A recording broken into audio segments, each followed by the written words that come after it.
Well, tonight, one man's journey to honor his grandfather has taken him from a quiet churchyard in South Carolina all the way to the battlefields of France, uncovering a piece of forgotten American history.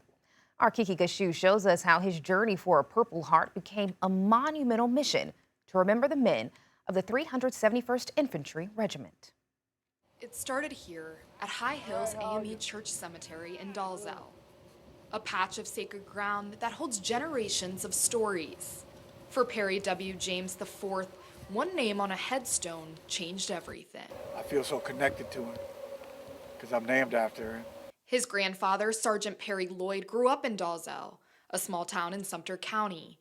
Lloyd served in the 371st Infantry Regiment, an all-black unit that trained at Fort Jackson in 1917 and fought alongside French troops in World War I. On Hill 188 in France, many soldiers were killed after a deceptive German surrender. Sergeant Lloyd was wounded but survived, returning home to Sumter. James says his grandfather and others from the 371st Infantry Regiment were met with discrimination and silence instead of honor. They really did well, got several medals and commendations from the French. And when they came back to the United States, my grandfather couldn't wear this uniform that he wore, otherwise he'd be lynched or beat up.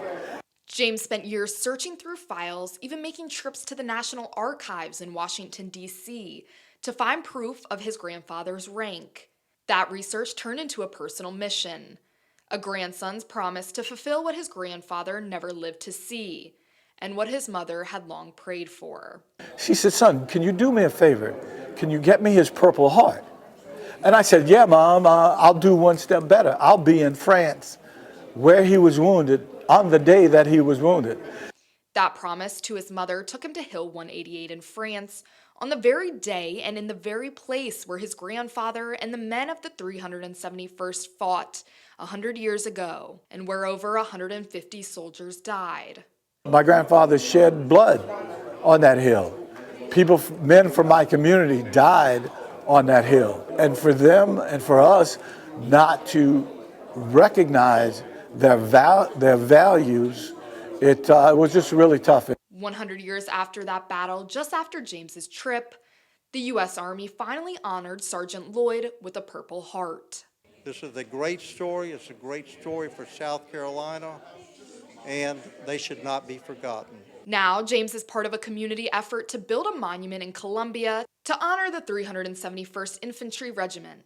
Oh, to me, it's monumental. All history is local, and if you don't know what's buried out in your own cemetery. From a small church cemetery in Dalzell, South Carolina, to the hills of France, a grandson's promise fulfilled and a legacy remembered. In Sumter, Kiki Gashu, News 19, WLTX. The 371st Monument Association is raising funds for a permanent memorial here in Columbia. So to donate or to learn more, all you have to do is visit 371, so 371stmonument.org.